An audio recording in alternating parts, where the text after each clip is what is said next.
Tujuan kita hanya satu, cinta kepada Nabi Muhammad SAW. Apabila sampai kepada Nabi, orang-orang yang tidak cinta kepada Nabi, jangankan tidak cinta kepada Nabi, mereka memang masuk ke dalam Islam untuk merosakkan Islam dari dalam. Memang mereka sengaja masuk ke dalam Islam untuk menggoyangkan terutama anak-anak kita, terutama adik-adik remaja kita. Bapak Ibu dirahmati Allah. Apa mereka buat? Terlihat maulid, ada bendera, saya mulakan dengan bendera. Mereka bilang, ini bukan bid'ah lagi, ini triple bid'ah. Dah selawat bid'ah, adakan majlis maulid bid'ah, pakai bendera bid'ah. Saya bilang, kalau bodoh tu jangan dilihatkan. Kalau bodoh jangan terlalu sombong dengan kebodohannya. Maaf, kadang-kadang bahasa saya kasar. Karena orang yang gila dengan cinta itu jangan macam-macam. Bapak Ibu, kalau orang lagi cinta, kalau orang lagi falling in love, mate kalau sudah mata air dengan Bangla, subhanallah. Tingkat 13 itu kalau memnya tak kasih keluar, mem keselip walau melah. Kejap aja. Itu Abang Ali dekat bawah lah. Dia mau kasih kerupuk. No, cannot. Lock the door. Apa dia buat? Dia ambil cadar, dia keluarkan semua apa dipanggil? Langsir. Langsir itu diikat, turun. Tingkat 13. Aku rela mati demi dirimu. Sungguh luar biasa. Nah, ini kita sedang berhadapan dengan para pecinta-pecinta Nabi Muhammad SAW yang dibakarkan semangatnya dari jam 8 tadi. Karena rahmati Allah, apa yang berlaku? Justru itu kadang-kadang saya menjadi kasar disebabkan orang hina kekasih saya. Orang hina sesuatu yang saya cinta. Siapa dia? Nabi Muhammad SAW. Justru itu kadang-kadang bahasa saya jadi kasar. Kalau bodoh jangan ditunjuk-tunjukkan. Ustaz, ini kan Cina mati. Ini bid'ah. Ini bukan bid'ah lagi, ini bukan dalalah lagi. Ini bukan triple bid'ah, ini keraknya neraka dia bilang. Hoi, neraka macam bapak dia punya. Dia masukkan kita dalam neraka, tak berbaloi. Dah duduk daripada tadi pukul 8 pagi sampai sekarang masuk neraka kita. Habis syurga siapa duduk ya? His and the gang. Bapak Ibu yang dirahmati Allah, saya bilang, awak pernah tak dengar cerita tentang Fathul Makkah? Tahu? Bagus. Awak pernah tak dengar cerita tentang peperangan Uhud? Tadilah Habib kita mengungkapkan tentang bagaimana sahabat Rasulullah SAW memegang bendera. Mau mati pegang bendera, mau hidup pun pegang bendera. Bapak Ibu dirahmati Allah. Sahabat sanggup pegang bendera, panci Islam yang tertulis La ilaha illallah Muhammadur Rasulullah, membakar semangat mereka agar cinta kepada Islam, berjuang atas nama baik Islam. Ahlan wa sahlan wa marhaban bikum bihudur Ustaz Salihin. Lihat anak-anak kita, kemudian bongkar balik sifatnya. Di mana cintanya dia? Apakah cinta kepada Islam atau cinta kepada dunia? Kita kembali balik kepada sahabat Rasulullah SAW tadi. Ketika sedang semaraknya, berkobatnya peperangan, ada sahabat yang ditugaskan untuk pegang bendera. Ketika dia pegang bendera, datang musuh dari belakang, tebas tangannya, putus. Habis, diambil dengan tangan kirinya, dia pegang lagi. Ya Allah, berangkat. Dia tak perasan ada musuh di sampingnya. Ditebasnya tangannya, putus tangan. Bapak Ibu, kalau kita agaknya kita lah. Kalau putus tangan apa jadi? Jangan menjerit satu. Jangankan putus tangan, baru sikit kena pisau aja, potong. Aduh, satu masjid dengar jeritnya. Cari plaster, cari obat, cari antiseptik, kalau boleh hantar hospital. Ini sudah potong tangan, ambil bendera, naik tangan kiri, putus tangan kiri, ambil dikepitnya dengan ketiaknya. Bapak Ibu rahmati Allah. Ayo, itu the power of love. Sahabat pegang bendera, memegang panji-panji Islam, menakutkan musuh. Satu, ketika Fathul Makkah, berangkat Rasulullah SAW ke Mekah. Sudah masuk Mekah dari Babul Fatah, berangkat. Kemudian selepas itu balik ke rumah Rasulullah di Mekah, melepaskan rindu. Sahabat-sahabat kumpul, gegap gembira dengan tasbih, dengan takbir, dengan tahmid di Masjidil Haram. Sudah berapa lama mereka tidak dapat masuk ke kota Mekah. Pada rahmat Allah, sehingga datang Abu Sufyan dan Hindun menyerahkan kepalanya di depan Nabi Muhammad SAW. Karena mereka tahu mereka sudah tidak ada kekuatan. Mereka takut melihat panji-panji Islam, bendera-bendera Islam yang dibawa oleh Rasulullah dan rombongannya daripada Madinah untuk membuka kota Mekah. Bendera-bendera Islam. Sehingga kan Abu Sufyan datang kepada Rasulullah SAW. Ya Muhammad, aku tahu engkau ada dendam kepadaku karena aku membunuh pamanmu ketika perang Uhud. Ya Muhammad, aku serahkan kepalaku di depanmu. Terserah kepadamu. Seandainya kau ingin membunuh diriku atau kau ingin apapun denganku, silakan. Aku sudah tidak punya kekuatan, kata Abu Sufyan. Datang Hindun. Hindun menyatakan, si pemakan hati Hamzah itu tadi. Dia bilang, ya Muhammad, aku serahkan diriku kepadamu. Apa kata Rasulullah SAW? Idhabu fa'antumut tulaqa. Kedua-duamu, pergilah. Aku bebaskan dirimu. Aku tidak ada dendam kepadamu. Masya Allah. Lihat rahmatan lil alamin. Ayo kita kalau boleh bunuh orang, memang orang sudah salah dengan kita. Orang tu bunuh mak bapak kita, orang tu bunuh pakcik kita, keluarga kita. Kemudian selepas itu dia dah tak ada kekuatan, dia berada di depan kita. Ini kesempatan untuk pancung kepada kau. Friend, ayo, ayo. Nah, kepada Rasulullah SAW. Idhabu fa'antumut tulaqa. Pergilah, kau bebas, aku bebaskan. Tersentak Abu Sufyan. Tersentak Hindun. Lalu Abu Sufyan bilang, Asyhadu ya Muhammad.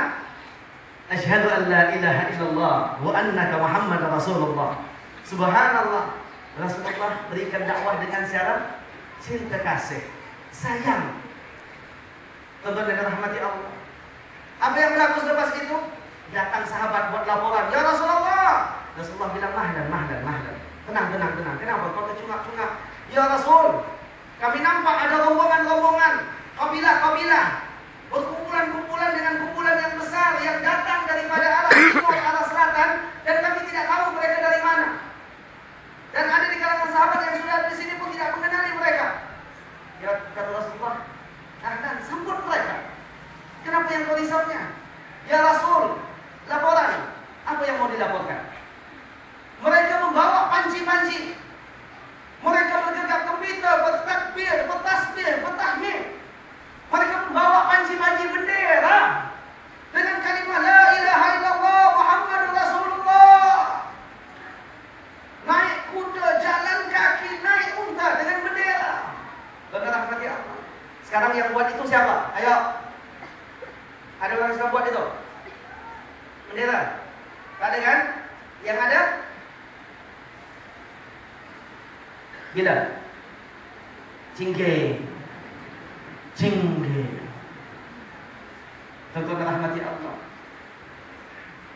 Apabila dia sembahyang, habis bendera kat tepi-tepi jalan semua. Overhead bridge semua letak bendera. Mereka ambil panci-panci kita. Ayo kita kembali balik.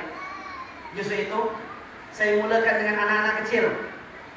Anak kecil, anak-anak kita, mana benderanya? Ada bendera ya? Ada? Dah habis? Cuba angkat sikit. Apa yang dekat bendera itu? Angkat tinggi-tinggi. Ada siapa yang dalam? Bapaknya. Kita nak baca pun susah. Bawa kereta, bawa motor.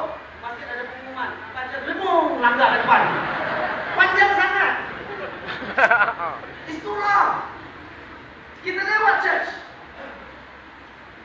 Jesus is always right. I love Jesus. Jesus with you. I'm your Lord. Simple. And it's like 3 words. Ayo, Masjid. Rampas balik kata-kata itu. Kata-kata Al-Quran is very nice, very simple. Hadis Rasulullah SAW is very nice and very simple. Kenapa kita tak kembali balik kepada Al-Quran dan Sunnah? Jangan ikut kepada mereka yang dengan ayahnya mereka bilang kita kembali kepada Al-Quran dan Sunnah, tapi yang keluar daripada mereka haram. Kumpul-kumpul gini haram. Bapak Ibu yang dirahmati Allah. Hampir semua haram. Pegang tasbih pun haram. Tasbih saya mana? Pegang tasbih haram. Pakai shawl haram. Pakai shawl haram. Bapak Ibu yang dirahmati Allah.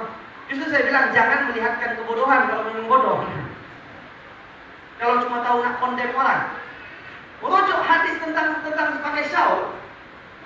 Ini berapa banyak dalam bab fikih saja kita boleh jumpa ketika dalam salat istisqa, salat minta hujan. Banyak hadis-hadis Rasulullah SAW tentang Rasulullah pakai shawl. Dan kemudian hadis-hadis tentang pakaian Rasulullah SAW banyak, bukan banyak lagi, banyak. Rahmati Allah. Ayo kita kembalikan balik. InsyaAllah ini merupakan permulaan dengan bendera kecil. Nanti letakkan dalam kalender kita 25 hari bulan, betul tidak? 25 hari bulan 6. Itu hari Sabtu malam Minggu. Kita akan buat di salah satu tempat, yang di tempat yang lapang insyaallah kalau diizinkan oleh Allah Subhanahu wa taala. Dan rahmati Allah. Kita akan kumpulkan lagi asatizah kita. Kumpulkan semua. Ayo kita tinggalkan yang namanya Darul Fikrah, yang namanya Majelis Cinta Rasul, yang namanya HDS dan apa dan sebagainya, semua yang ada nama Al-Ikhwan dan sebagainya. Tinggalkan itu semua. Ayo kita keluar bersama dengan satu niat, satu tujuan, satu impian. Kota Singapura, kota selawat. Singapura dari timur sampai ke utara, ke selatan, timur sampai ke barat, utara sampai ke selatan, semuanya tetap berpindah dengan selawat cinta kepada Nabi Muhammad SAW. Kerana dengan selawat itu membawa diri kita kepada Allah Subhanahu wa taala. Dengan cinta kepada Rasul mendorong diri kita lebih banyak melaksanakan sunnah Nabi Muhammad SAW. Bapak Ibu rahmati Allah, itu nanti bulan 6. Kita siapkan bendera di tengah-tengah padang. Ayo ketika selawat kita kibarkan bendera. Ayo kita satu hati kita. Semangat. Ini tidak, Ustaz, saya masih janggal, masih tak sedap. Kenapa? Tak terbiasa dah Ustaz. Tak terbiasa, biasa-biasakan. Bapak Ibu yang dirahmati Allah. Kau jangan ikut Ustaz Syafiq. Ustaz Syafiq itu gila. Dia sesat tu bid'ah, masuk neraka dah. Kenapa? Baca selawat berdiri. Oh, baca selawat tak boleh berdiri. Kena duduk. Duduk pun salah baca selawat, diri pun salah. Habis nak diri baca apa? National Anthem. Bapak Ibu yang dirahmati Allah. Bagaimana kita ditipu? Tak ada pula yang bilang bid'ah, oi, bid'ah. Ada yang mak bapaknya memang tidak cinta kepada Rasul, yang tak tahu nak selawat-selawat, tak datang dengan majlis-majlis yang semacam ini, anti pada majlis yang semacam ini. Ada dia bilang anak dia yang sekolah dekat sekolah Inggeris, dia bilang, nanti National Anthem kau jangan diri, kau haram tu bid'ah, masuk neraka kau. Tak ada kan? Mari kita bangkitkan anak-anak kita kembali merampas balik Islam yang berada di tangan orang-orang kafir, yang menduplikasi agama Islam dan kemudian membawa dalam agama mereka. Saudara rahmati Allah, hadirlah majlis-majlis yang seperti ini. Siapapun yang membawanya, tidak kira ustaz mana sekalipun, yang penting ustaz itu bukan untuk pribadinya, untuk cinta kepada Nabi Muhammad SAW. Ayo berangkat. Bapak Ibu yang dirahmati Allah. Kecuali apabila ada ustaz yang menyatakan bahawa kau jangan pergi ke majlis ustaz itu, maka tinggalkan dia. Bapak Ibu yang dirahmati Allah. Kalau itu ada di kalangan murid saya, yang saya bilang, alah tak payah pergi dekat majlis ustaz tu, itu bukan ustaz awak ni. Maka on the spot tinggalkan Ustaz Syafiq. Tinggalkan saya. Kerana hati saya belum bersih, jiwa saya belum suci, belum ada cinta kepada Nabi Muhammad SAW. Bapak Ibu yang dirahmati Allah, kembali balik kita kepada the power of love.